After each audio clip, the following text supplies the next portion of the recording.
Hello everyone, welcome back to my channel. So for today's case I'm going to be talking to you about is the murder of Andrew Kissell.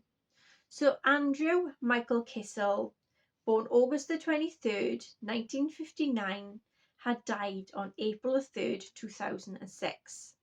He was an American real estate developer who was found murdered, and this was at his rented Greenwich, Connecticut estate.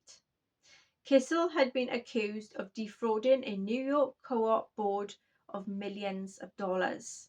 His body was found by workers by a moving company. He had been stabbed to death in a basement of the home.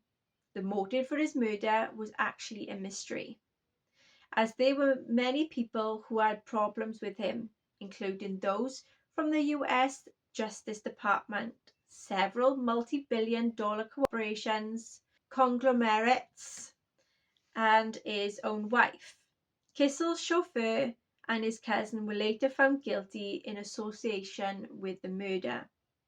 Kissell was a resident of the Woodcliff Lake. This was in New Jersey and later of Saddle River in New Jersey. Coincidentally, his brother, Robert Kissell, was murdered on November the 2nd, 2003. This was in Hong Kong by his wife, Nancy Kissell. From 1995 to 2002, Kissell had been a treasurer of the Co-op Board at 200 East 74th Street in Manhattan. He had been a great deal autonomy and sole signing authority over to the board's bank account.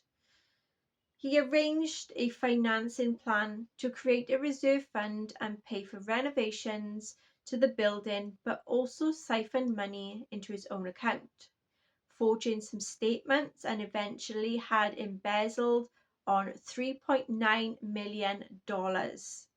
When the board confronted him, he confessed and agreed to pay $4.7 million if they agreed to not go public. He entered into a civil settlement in October 2003 and was confident that the matter had been resolved and the board would not go public. However, a grand jury in Manhattan had charged Mr. Kissell with grand larceny and other crimes that was in connection with the $4.7 million that he had admitted owing the co-op because of money he took during the 7 years as he was the treasurer. Kissell was known for his interest in collectibles and a lot of expensive possessions. He owned a 80-foot Lazar yacht that had been valued at $2.8 million.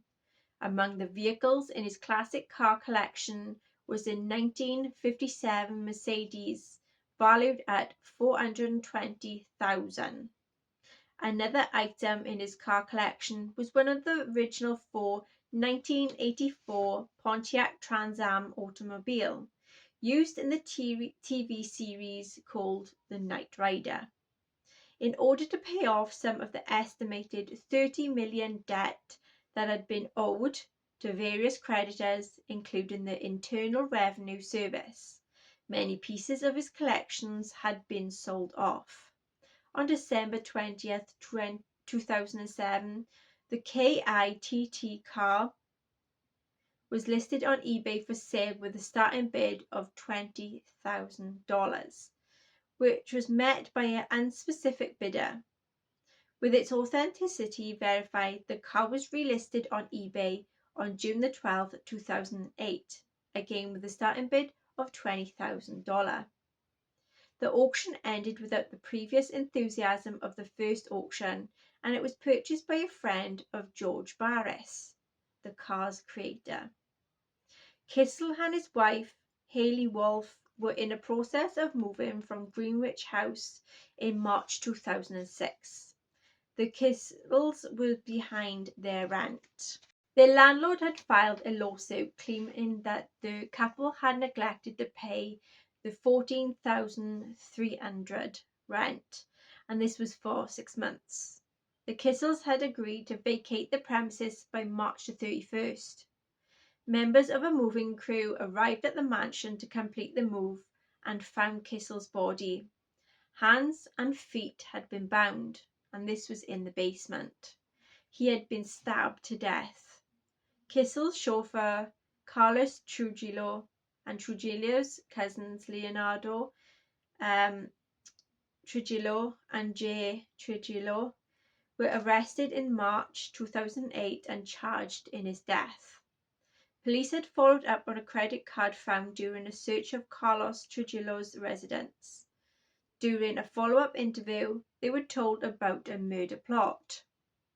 According to a prosecution, the motive for the murder was the Trujillo's fear that their involvement with laundering money for Kissell would be exposed. The jury had problems understanding or accepting this theory.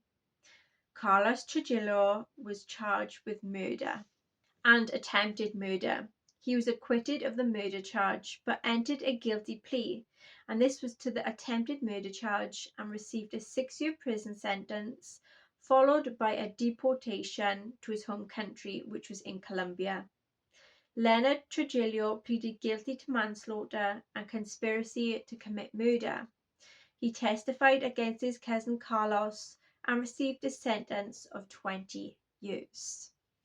Okay then everyone, so that is today's case. I hope you enjoyed it. If so, please like, share, subscribe, hit the notification bell, and I see you again next time. Take care. Bye bye.